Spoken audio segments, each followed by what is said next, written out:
going on, everybody, and welcome back to the channel. It's your girl Shelly Nicole with the Remedy Podcast. How's everybody doing? I hope everybody had a great Thanksgiving. I realized I have not been back since Thanksgiving.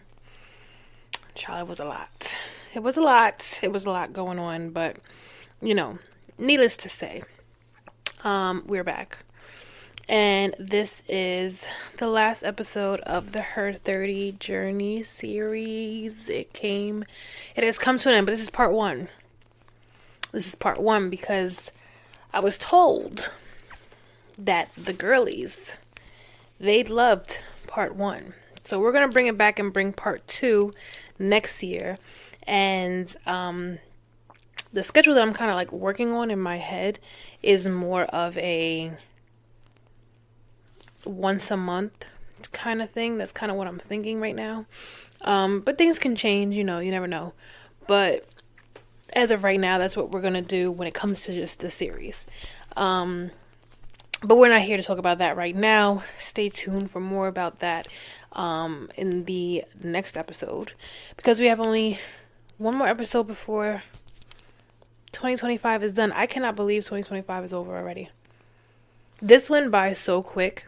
Like, I did not think it would go by as fast as it did. But you know what? Every year as I get older, it just seems like time just flies by. Maybe that's just adulting. Because when you're a kid, you don't notice that. Like, it don't really faze you like that. Now, as an adult, it just flying by. But anyway, so this is the last episode of the Her 30 Journey series. And this episode is the Breaking the Shame. And breaking the shame in regards to all the episodes and what we have done and what we have talked about, right? We did 10 episodes. This is the 10th one. So we did 9 episodes of all the things that we've been thinking about in our journey as we've gotten older, as we've transitioned, as we've become better women, what we've realized, what the changes are, how we've shifted, the whole thing. So in this last episode, which is really about breaking the shame, but really understanding where this shame is coming from, we are going to talk about reflecting on the patterns that we've uncovered throughout the entire series. And we are also going to talk about normalizing the transition. Also, I'm going to give y'all homework, as I always do. Well, I don't always do, but recently I've done. And then we're also going to talk about calling out the shoulds. All the shoulds that, we talked about during this entire episode that I've mentioned for myself, where I should have been, what should have been happening, and calling it out and just putting a different word and replace the word should, right? And then rebuilding.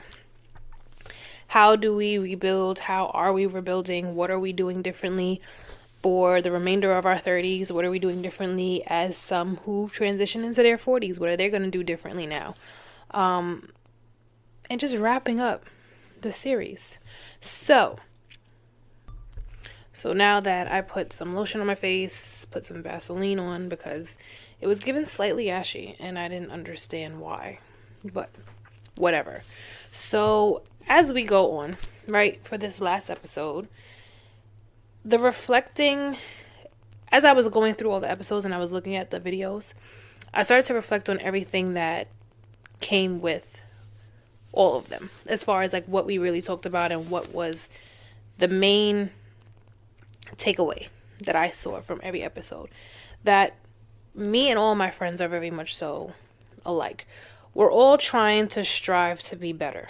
We all want more for ourselves. And even the friends who could not join the episodes at the time, they said they owe me, so they'll be on the next one, on part 2. We're all trying to level up. We're all trying to get into a better position than where we are right now. All of us said we do not want to be in the same position that we are in. Something in 2025 made us say, this is it. Like, we're done. If I'm actually being honest, I feel like that is what your friend group should be. Like, there shouldn't be any more drama, or at least less drama than it it was back then. But the goals should all be that we all want to be better. We all want to level up every single year. Whatever we can do to change up our life for the better is what we should be focusing on. And to see that we're so alike more than we are different was actually refreshing. I kind of knew it already because, again, we all talk about our feelings and what's going on and how we're feeling, especially after the shutdown. The shutdown, I feel like, shook us all up. Just like we all remember COVID. When COVID, for most of us in the world, not just my friend group, but in most of us in the world, it shook us up to make us say, okay, we need to do something else. We need to be creative. Everybody has to be creative when they wanted to get their hair done, they wanted to get their nails done, they wanted to, promote their business more. COVID did that for them. For us, I feel like a lot of the federal workers, it was our second COVID for us, as far as shifting our perspective and what it is that we wanted. And for my friends, even those who did not get affected by the shutdown, like I said before, we all felt the need that there was something in the air this year that made us say, this is the last year, because we're not doing this again.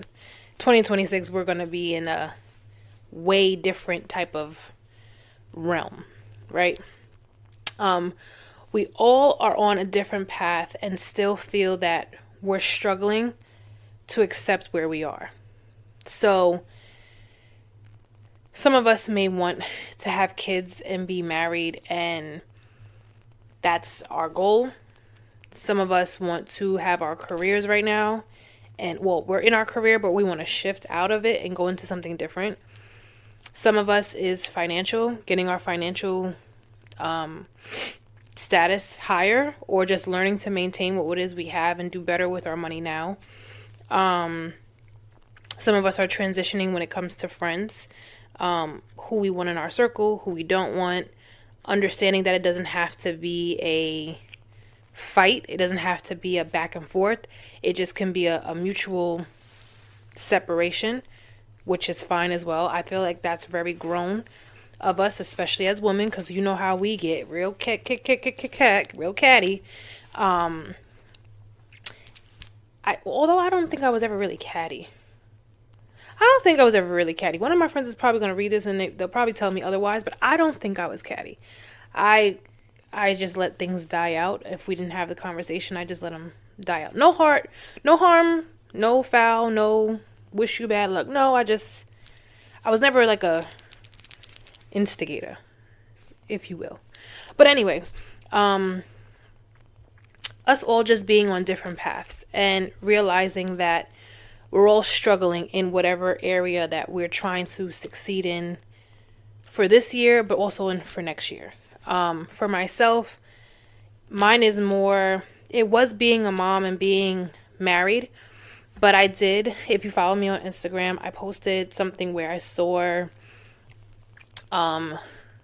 this, I guess it was a post, or I guess somebody had asked, or no, it was a post, I think it was on Instagram or it was TikTok, one of them. And you read the comments about, it was saying that mostly a lot of women in their 40s are getting and having babies and getting married in their 40s, late 30s. And here I was at 25 telling God, at 18 telling God, at 25, I want to have kids, I want to be married, a white picket fence, well into my career, doing great for myself, and by 30, I should have 4 kids, and my youngest one should be 2 or 1. I don't know what I told myself at the time, but that was my plan. That was what I thought would happen. And I was focused on that because I always wanted to be a mom. I always wanted to be a wife. I always wanted to do that. I felt like that was part of me. And I still feel like it's part of me, but my focus wasn't so much, or is now really hasn't been so much into that. It's more into, okay, let's make some more money. You're doing good, but let's make some more. How can we make more? You have a lot of talent. Don't sleep on your talent anymore. Don't second guess yourself. How are you going to, and this is conversations that I have not with myself, that sounds crazy, but this is stuff that I realized with myself as I've gotten older and into my 30s. I'm 4 years into my 30s. I'll be 35 next year. By the grace of God, I'll be 35. And understanding that I can't second guess myself a lot. I can't sit here and keep saying or putting it off because I'm nervous, or putting it off because, like, well, what if this doesn't work out? And what if, getting so shocked and scared because every time that I did it before, it never worked out the way that I thought it would. So I shut myself out of it. And this is me coming to the realization of where I was in life, where I'm currently at in life, and understanding that I can't let this hold me back, because if I do, then I'll be here again next year. So taking that accountability, but also struggling to push yourself to get to another level, I think is where all of my friends are trying to get themselves to, which then leads me to the same thing of the self-isolation when trying to figure it out. Isn't a matter of losing your friends. It's a matter of getting rid of your old self and preparing yourself for your new self. Preparing yourself for a newer version of yourself, I should say. Because that's really all it is. The self-isolation I did after me and my ex broke up. I did a lot of self-isolation. I did go out. I did, put myself to where I wasn't always in the house. I didn't always just stay, like, in my bed or just in my home. I put myself out there. I still went out. But my boundaries and what I wanted was completely different for myself. Not just on a relationship standpoint, for friends, for, like I said, career, for a lot of things that I was no longer wanted to be a part of or didn't feel like was working for me at the time. So when people self-isolate, when people just go into that transition mode where they have to back up, understand that your friend isn't doing it to hurt you. They're doing it because they're trying to figure themselves out. Because they no longer want to be in that position that they were in before. And they rather be in the newer version of themselves, as you should want to be. And if that's a problem with your friend group, if that's a problem with somebody who you consider to be your dog, like they're not understanding the self-isolation, even after you explain it. I'm not saying go ghost and don't tell nobody nothing.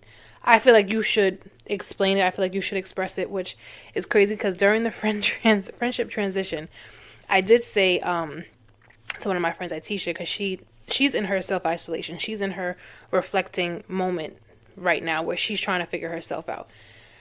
I did mention to her, like, you have to let people know, like, if there's anything wrong. But I think she was like, no, it's okay. If you don't understand it, then not. But you do have to let your close friends or know that this is where I'm at right now.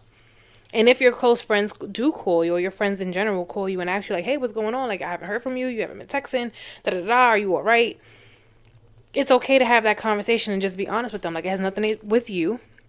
It's nothing against you. But I'm on my own journey right now to figure out where is it that I need to go in my own life. What do I need to do differently to make myself better for my new self and to make myself better for the friendship?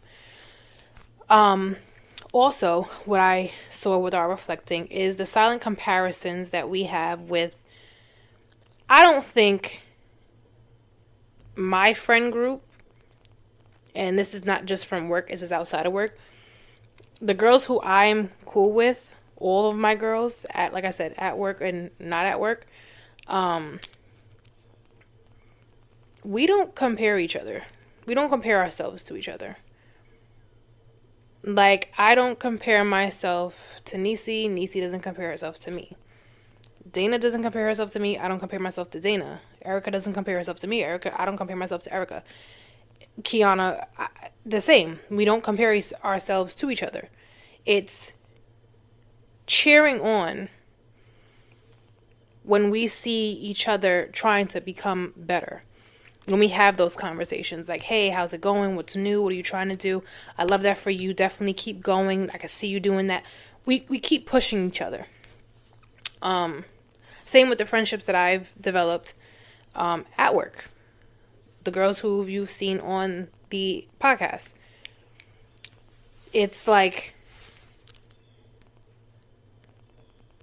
no one is comparing. No one wants to compare themselves. Because again, we're all on our own journey.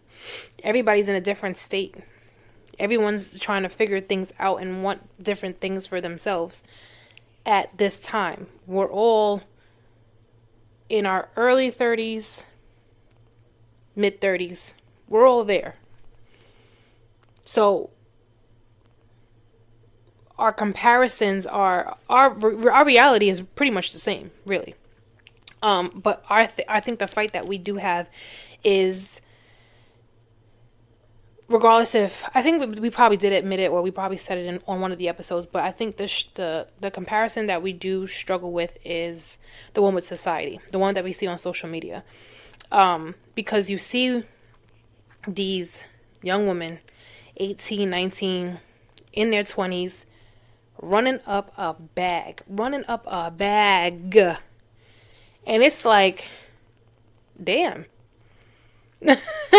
And then you looking at yourself like, wait, hold on. Why didn't I do that? Like, what? How did you get to? And some of them make it sound so easy. Like, all you have to do is just da. But it takes time to get there. No one really mentions how much time it may take to get there. It doesn't say it's for everybody, but how it will take to get to that level that they are on. That it took them a few years to get there. But comparing yourself to what you see, I think it's hard instead of using it as motivation. For some of us, we can use it as motivation. For others, we just feel down that, well, shit, why am I not there? Because I should be there. I'm older than you. I'm more wiser than you. Then I should know these things. But especially I say this and this is like a conversation that me and my brother normally have when it comes to millennials and then Gen Z and how differently they are compared to us. Millennials, we were told to go to college, graduate, get a good job, save, put money in your savings. We were told all of these things because that's what our parents told us. That's what their parents told them. So we were just taking what they told them. And then here comes the internet. Here comes social media. Here comes how you could just prop this phone up and now, if I keep doing it, I can make some money for it. If I show y'all a little bit about my life, or I talk to y'all about cooking, or if I talk about doing my nails, or if I talk about how I put a wig on, or if I do all these different things that are now coming to the forefront where we just use social media, our phones to call, text, and use it for fun. Now this is how you make your money. And we're just like, so now what we were normally taught was no longer the norm. I feel like millennials, and this is my own personal opinion, we have it harder when it comes to what is it that we do with our life. The transitions in careers, we have it, we're in the, which one? The stuck, like the volleyball, like which one are we swaying to? And it's a silent. That's why I called it the silent comparison, because we may not vocalize it. We may not talk about it as much, but in your heads, you're like, damn, I should know how to do that. That should be me. Like I could do that. I know I could do that. And it's not to say that you can't. You could possibly still do it. It's just, it's going to take more work than what you initially think. So on the next part, the normalize the transition phase. For your 30s are a developmental milestone, right? It's just like adolescence. Your hormones are shifting, priorities are shifting, relationships are shifting, and so is your identity. Everything is starting to shift. And when we were doing the episodes for this series, I heard a lot of my friends saying how they're no longer the same person that they were last year. I myself have said that. I'm not the same person who I was in 2024. I'm not the same person who I was in 2023. I'm not the same person who I was in 2017. I am a whole different person, and I'm still changing. There are still areas in my life where I have to tweak it, fix it, elevate it, downgrade it.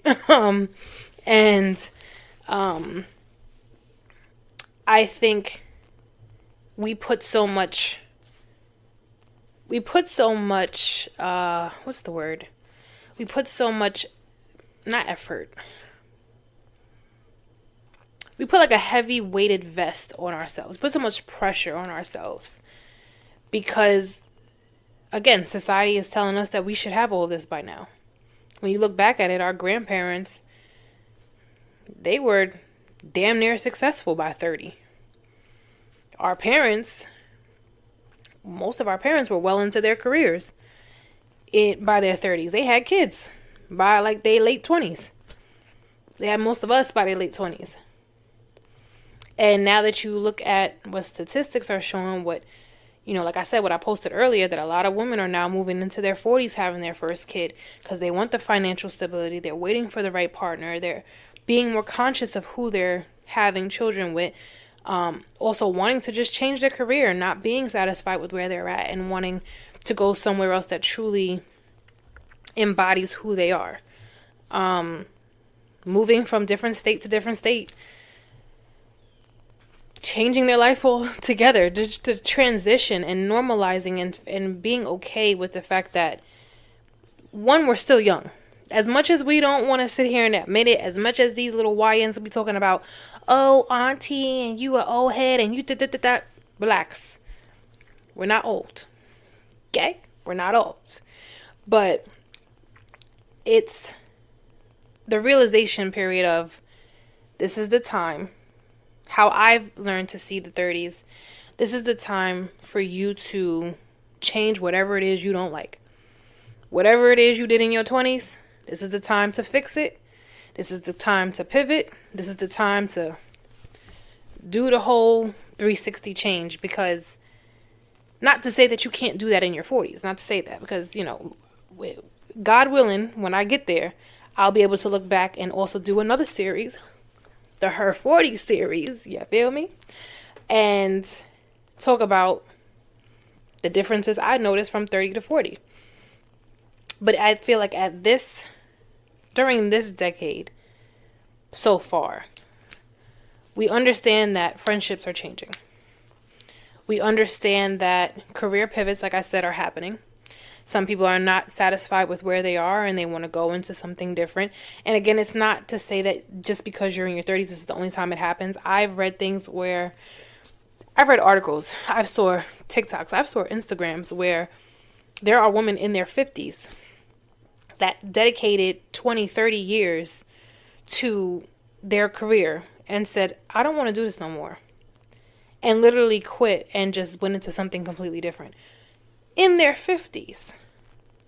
You guys have probably seen I don't think it's a meme, but you probably have seen where it said, Oprah didn't get her first, live until she was in her 40s.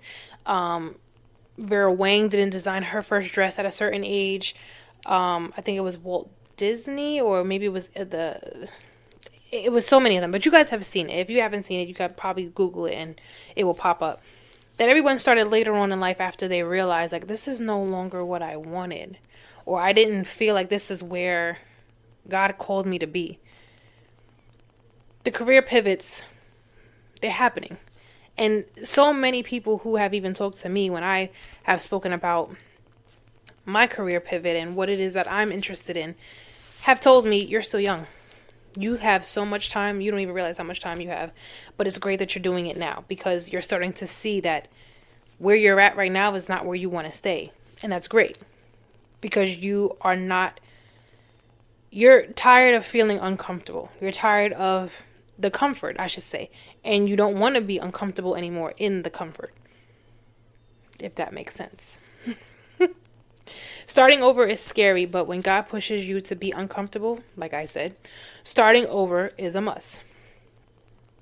When you start to feel like this is no longer you, this no longer fits you, you gotta chuck the deuce. You gotta say, yo, I'm out. I can't do this no more. I'm good. If you feel that push to, if you feel that push that's telling you to get out, that's telling you you may not leave where you're at right now, but I need you to start thinking of other things. I need you to start thinking of what else is it that you should be doing. Don't ignore it. I feel like for myself, I ignored it twice. Either one or two times. I want to be honest and say that, because I felt this feeling before. I felt this feeling the last 3 years, if I'm being honest. I felt this feeling that, okay, this isn't it. I don't want to do this. Like, I gotta move. Something has to change. I have to change. And I told myself this time, there's no more going back to like, oh, you're bugging. You're tripping. No. You're fine. No. You're being pushed for a reason. So now I need you to move it. Get with the program. Grieving old versions of yourself. That's a normal transition. You're going to look back at yourself. You're going to look back at the things that you once did. And for some of us, it was fun. It was good. It was a great time. You loved it. But letting it go, knowing that it no longer serves you and no longer serves your purpose of where you're trying to go. Wanting more, even if you can't name the more yet. For some of us, we don't know what that is. We just know that we feel uncomfortable where we are right now. And we just know we have to leave. Wherever it is you're at. It could be career. It could be relationship. It could be friendship. It could be in your family. It could be anything. You know you want more for yourself. You know this is not the end. You know this is not where you're supposed to be at. But you just don't know where you're supposed to go. Normalizing and understanding that that's also a transition that you're going through. That more people than less are having that feeling, that are going through that just as much as you're going through it right now. And comparing yourself to social media, like I said before.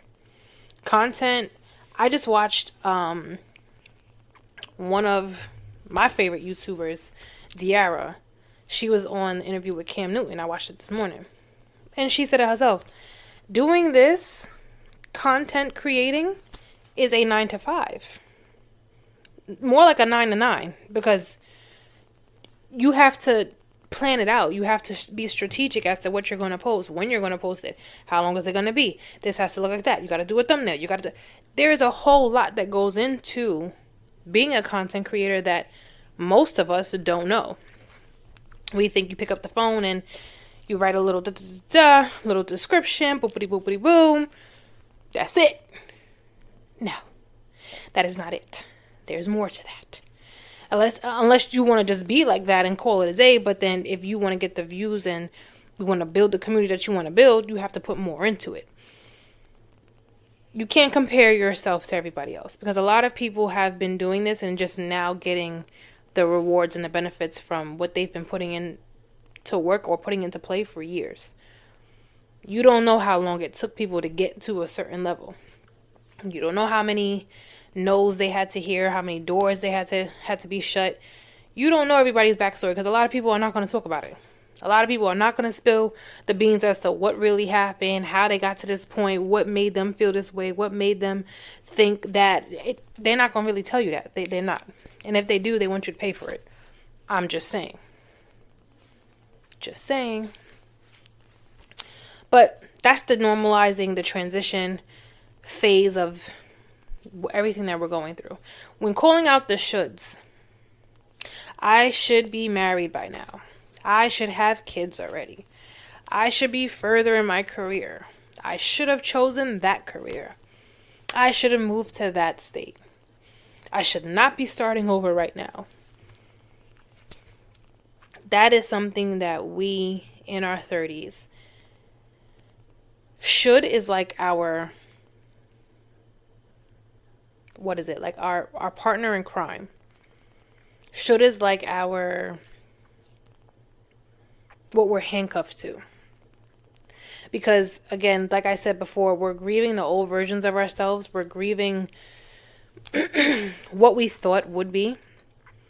and allowing what is to come in. And that's part of it. The shoulds. That should be a part of your grieving phase. The I should do this. I should have done that. Damn, why didn't I do this? I did it myself. True, transparent. I did it so many times. If I would have just did bop, bop, bop, bop, bop, I would have had this. If I would have just said that would have happened. And you put this pressure, again, you put this self-doubt, this anxiety, this depression on yourself when you start putting in the shoulds. Because it's like now you're beating yourself up instead of just saying, you know what? It is what it is. That's what I chose to do. This is where I'm at right now. It's not terrible. It's not bad. It could be worse. But stop with the I should. Change the I shoulds to I'm learning, I'm choosing, I desire, I'm going to, this is it, this is what I'm doing. And changing the perspective of, or leaving, I should say, the perspective of the shoulds of what you should have done back in the day and what you're going to do now. Now that you are aware of what you could have changed or what you should have done differently. Take that as a lesson. Because like the last episode that me and Amanda did, it's all lessons. We're all learning. There's no rule book to how we're going to get to where we got to get to. You know, doesn't matter how many podcasts try to tell you, doesn't matter how many followers this person has because she says this or he says that. You have to do the work and the journey on your own. It's great to get advice, don't get me wrong, because y'all wouldn't be here, you feel me? But you do have to understand you're just learning. You're figuring it out. But don't beat yourself up while you're trying to figure it out. And I know it's easier said than done. Again, I said it myself. Like, I'm not telling y'all nothing that I don't tell myself, that I don't tell my other friends. But this is all a learning lesson. Healing from our choices, healing from the trauma, healing from, like I said, the shoulds, healing from what we thought our life would be. It's a lot. I'm not going to tell y'all. I'm not going to sit here and make it seem like it isn't. I feel like, again, a lot of us who are in our 30s, we could tell a lot of y'all in your 20s who are coming into this, it's fun over here. It is. It's fun over here. It's cool over here. But you are going to think back to what you did in your 20s. And you're going to be like, damn. That was a time, wasn't it? Mm-hmm. I could have done this. Or what if I did that differently? What if you're going to think of all of this stuff. But again, you're learning. You're learning, you're changing, you're transitioning. Same when it comes to love, when it comes to relationships. Everything that you accepted back then does not need to be what you accept now. It shouldn't be what you accept now. Especially if nothing worked out the way that you thought it would. If you dated men, dated women a certain way, you only looked for this certain trait from this person, which has caused you nothing but pain and drama, then why are you going to keep dating that same person? Just in a different body. And that's the thing a lot of people don't realize either, that a lot of the times we date the same person, just in a whole different form, different name, maybe a different shade, different height. But you're dating the same person, so why? What is that doing for you? Why do you keep going back to that person? And it's not just a woman thing. It's a guy thing too. Guys do the same thing. Don't let them sit up here and try to make it seem like they don't do that shit. They do. Because then they want to know why, all women are this, all women are that. No, because you keep dating the same type of woman.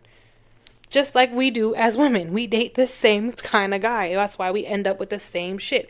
Or we keep doing the same things over and over and over, which cause the relationship to go to the left.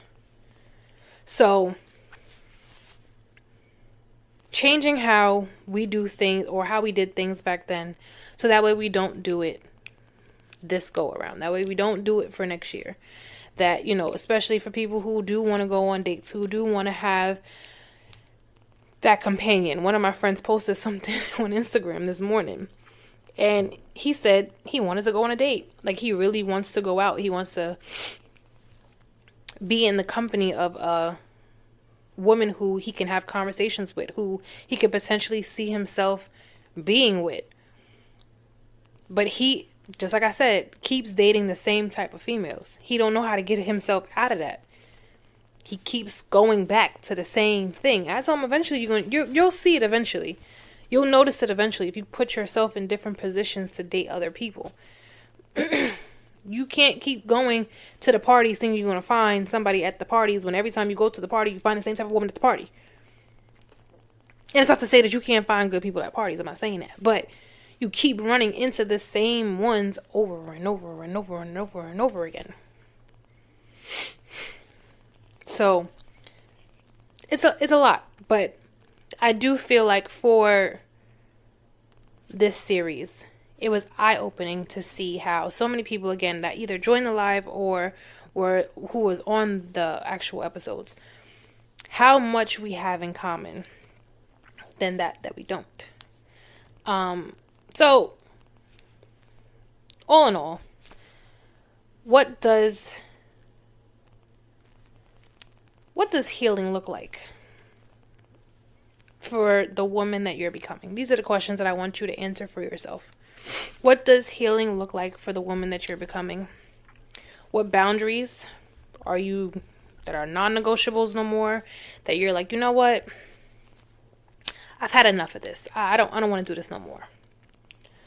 What identity are you releasing that was never yours? Which one of the episodes was your favorite?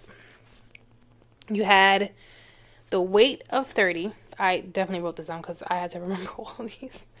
Dating in the waiting, the PCOS and fertility, the faith, fear, and our future. You have the love we deserve, careers, clocks, and choices, friendship, transitions, and the last one, the healing while hoping. Which one was your favorite? And let me know. You can let me know in the comments. You can let me know like which one you really resonated with, which one you really felt. I actually liked all of them. I really did. I learned a lot with the PCOS and fertility. I think a lot of faith, fear, and our future was good as well. Because holding on to God and how a lot of us are, even in our 30s, but even earlier than that, I do see a lot of people in their 20s too, finding their way back to God and finding their own relationship with Him. Maybe not necessarily going to church, but finding their relationship with God. I feel like is dope. I like that. And even for myself, in my early 30s, that's when I started my relationship with God. And it's not to say that it ever is going to have a cap to it. Your relationship continues to grow. Like, just like any other human form relationship, your relationship is going to continue to grow. It's going to change all the time. But I think those two were kind of like my favorite ones to do. Then the healing while hoping, that was good too. Having that hope for what's next while you're in your healing, and understanding that healing never just happens like that. It doesn't happen off a snap of a finger. You're not healed after 1 year. You're not healed after 2. It takes a while. And to know that you're not healed when you're triggered, like I knew there were certain areas of myself that, you know, if we go back to the episode where I said there were some areas of myself where I was just like, you're not as healed as you think you are, bro. Sorry to say, but you're not. And being okay with that and just being open and transparent with it, that you're just not. And it's all right. You still have more work to do. But being honest about it. So, the remedy homework. So like I said, I want you to pick one of the episodes that you can relate to that needs the most changing. That you feel needs the most changing in your personal life. So if it's the dating in the waiting, if it's getting your health in order, understanding if you have PCOS or not, if you want to have children in the future, your fertility, how's that looking? If you want to get your faith stronger, and if you're trying to build your faith in God and you're letting go of fear and hoping for a better future, the love that you deserve, what is it that you need to do to put yourself in a better position to find that love?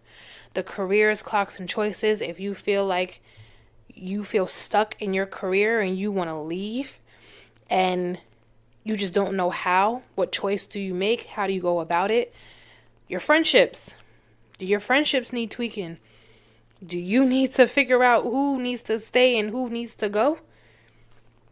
Or healing. Like I said before, healing while you're hoping.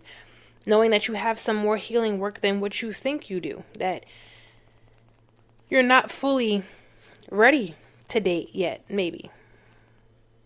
Or you're just not. You have to be more honest with yourself when you are dating, or if you're in a relationship, to your partner, to let them know, hey, there's certain things that I'm still not healed from, that I'm still trying to figure out. And letting them know that way they know how to handle the situation when it comes about. Because it will take a head at some point. So pick one of the episodes. Now I want you to write down 5 things you will no longer accept, depending on the episode that you pick. 5 things you must take accountability for in regards to the episode that you pick, that you played a part in. That you, not them, you played a part in. 5 things that you will no longer do starting today. We're not waiting until 2026. We're not going to wait until the first day, January 1st, like we all do. Wait to get into the gym. No. Wait to stop eating that certain foods, cutting out soda, cutting out drinking. We're going to start now. Oh, but Michelle, the holidays and this and that, what that got to do with anything? Oh, we got to celebrate. You can have apple cider. You don't have to have, you can have apple cider. You don't have to fill that plate up with a whole lot of food and the plate's here and then the food is all the way at the top, damn near by your nose. You don't have to fill the plate up. You don't have to sit here and wait till January to block his number, to block her number. You could do that now.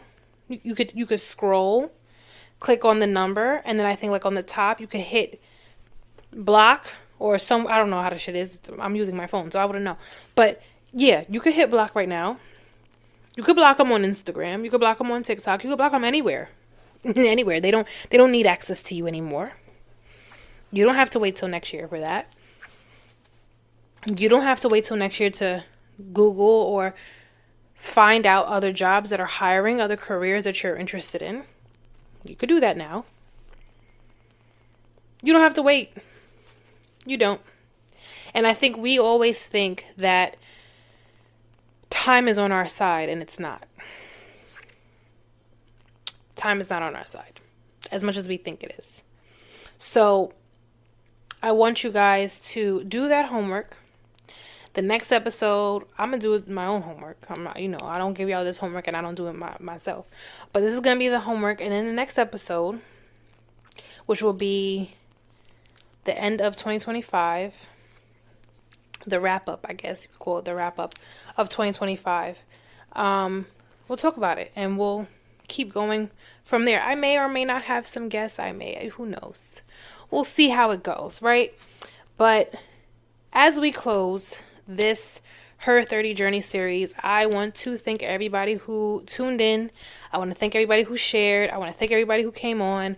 I want to thank everybody who came on the live. This was something that literally just came out of thin air. This was something that God put. God said, you know what? Do a Her 30 Journey. And I was just like, okay. Because I have a whole lot. I have a list, literally a list. Like, that's one thing about Ziara I took from that list, the to-do list, the intros, how I wanted to look. I took all of that from her. Me and Ziara, I see you, girl.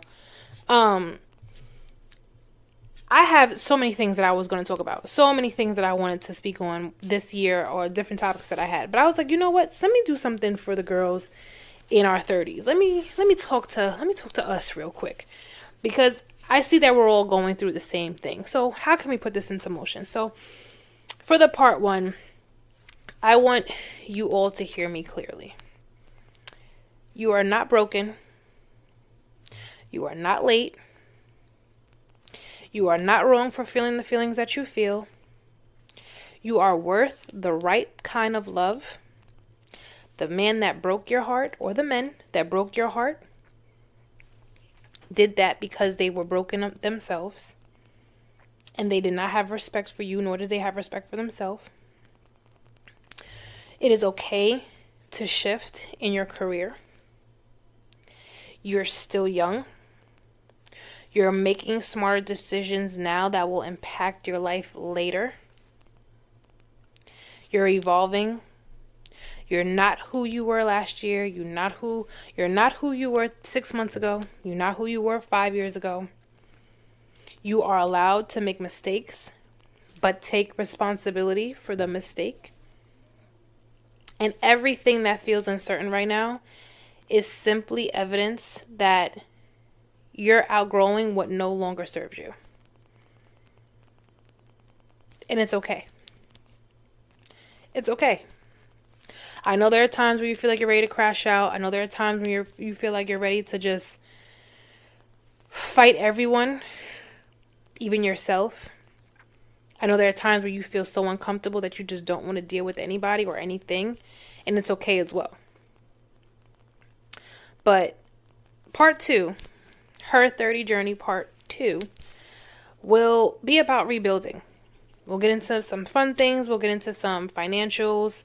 We'll get into a different type of mindsets, the emotional safety, picking ourselves up. This was kind of a breakdown for part 1. And now part 2, we're moving the pieces that no longer should be there. And then we're bringing all of what needs to be there. It's like we're going shopping.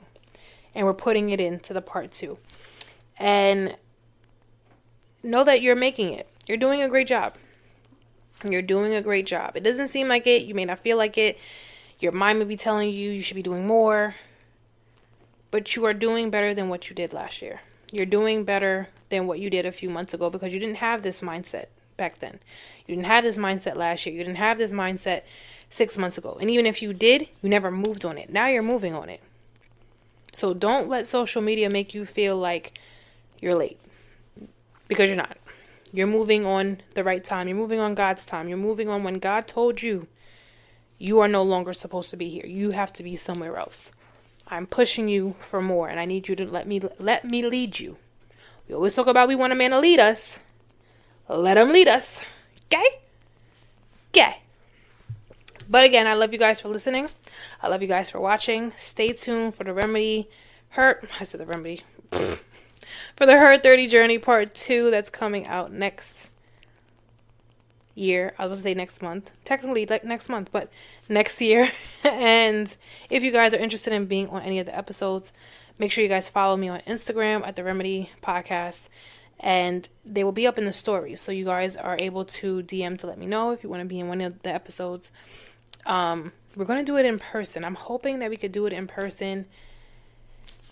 It was just me being financially responsible and just not wanting to pay all this money. I'm just being so completely honest. But I did find some that was like, okay, these are doable. I like these. Because when I want production, I want the whole bit. I ain't going to go for this. It's either I'm going to do virtual or we're going to go grand. So it's one of the two. So, but I did find some that I liked. So for the next part 2, we will be more in person than we will be virtual. But if you guys are interested in wanting to be a part of it, let me know. DM me, hit me up. I love you guys for listening. I hope you guys have a great week. Make sure you don't let nobody play in your face. Make sure you don't get out of character. Calm down, okay? Whatever happened today, leave it into today. Don't bring that shit into tomorrow. I love you guys for listening. I love you guys for watching. Later.